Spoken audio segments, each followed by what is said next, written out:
Alan Policarpio of Philippine Daily Inquirer. Hi, good evening. This goes for the artist kung sino gusto sumagot. So, usually when we talk to older singers or musicians, they sometimes say that younger artists today have it easier or maswerte daw kayo kasi you have all these platforms available to you right now. Pero is it really easier? Go for it. It's a question. sorry.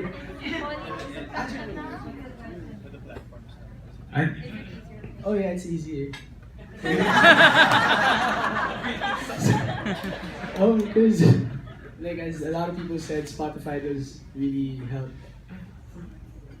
And they help the artists, the really pro artists, and people like Enzo, like who put up managements who are pro artists. So that's easier. Maybe kasi parang ngayon you have all the social media and parang ang dami na kailangan i-maintain or ano. So is it really easier now with all these platforms available for you? Young pa ba ako? I also think it's easier kasi when it comes to social media, it's not a job for the kids. It's more of a way of life. Wow, Twitter is a way of life. It's part of the community sa school. It's part of how they communicate with their friends. So it's not a job if you're a kid when you have social media. So promoting yourself isn't really something taxing. At the same time, it's even if you're not like an artist, you're kind of like building your brand as a person. So I think if balak mo na palang mag-release ng stuff, whether it's illustration and whatnot, or as whatever it is you want to start as an occupation, social media definitely does help in those aspects. For music creation though, kayo naman. Hi, I'm Simon of Julio. Ako rin, I really agree that it really is it's easier now kasi like you can actually make your own content by your own. It really just depends on you if you have that motivation to start. So Spotify, if you really are an solo artist, you can just find an aggregator, go to Spotify, go to YouTube, just upload it on your own.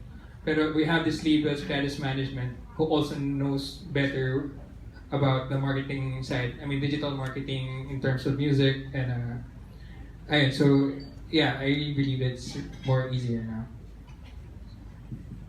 Dagdag lang ako kasi it's a very interesting question. Coming from like a band who's been around for 13 years, di ba? Tanda na raw.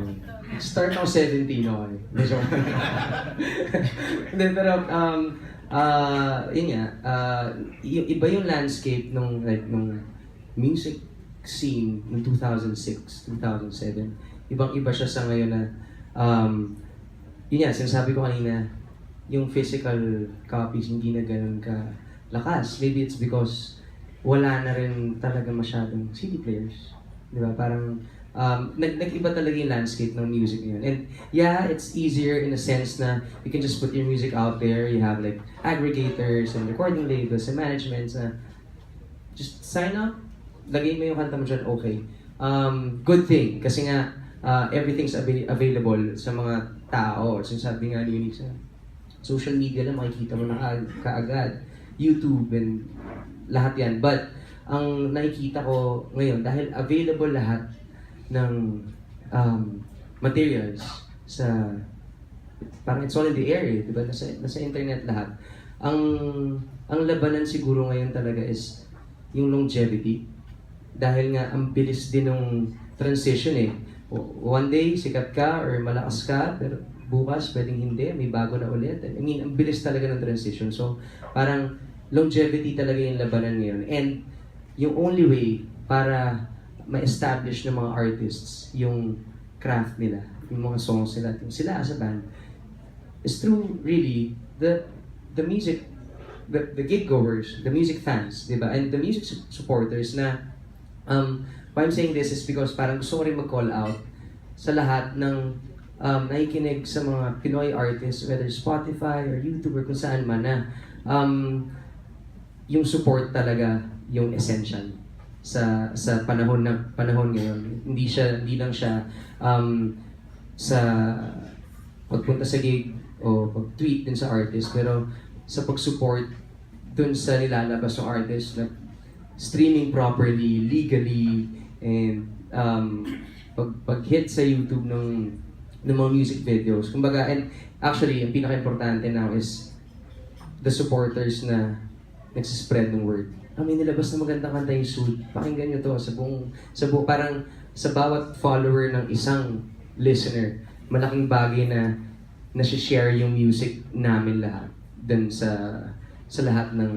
buong community nila. So, yun nga, sana supportahan ng lahat yung Pinoy music kasi nararamdaman ko merong magandang mangyayari at merong parating na wave ng music artists, magagandang kanta na lumalabas. Kaya please help us spread the word to like really support Pinoy music, indie or mainstream.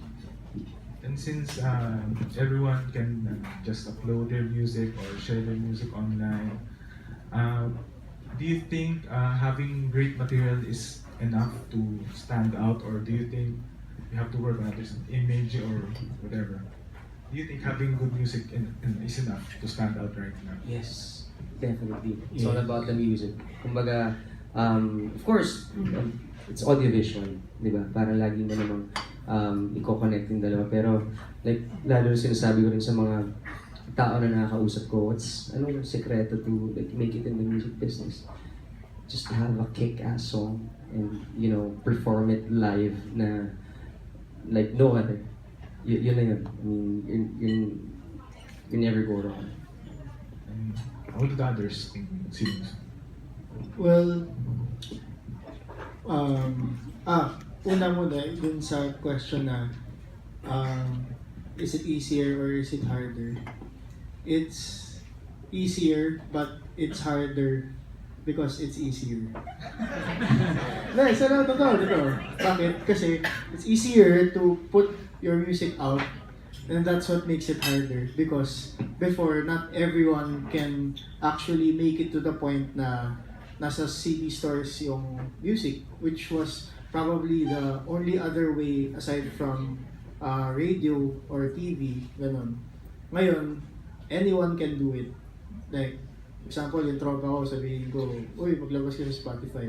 Siguro 1 month from now, pwede na siyang may single sa Spotify, gano'n. So parang, it makes it harder. Kaya nga, yun nga, yung, with regards to your second question naman, in terms of making it stand out, well, ako, when I can't speak even for other bands here sa Sindikato, pero siguro parang ako I personally believe na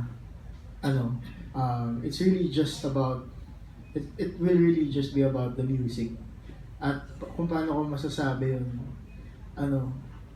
like for example kami sa Ben&Ben, parang para kaming mga naiwan sa ref ng matagal-tagal. So kumbaga, we're not exactly your ideal image of a rock star or parang what your ideal crush na musician would be. But we really just let our music speak for itself. And I think that should be yung mindset din talaga ng bawat artist who is trying to really make it out there. Just to add to that, para po siyang adobo na kapag nire-relate ko lang po sa sinasabi ni Pao na I guess kami, yung band namin, never mind.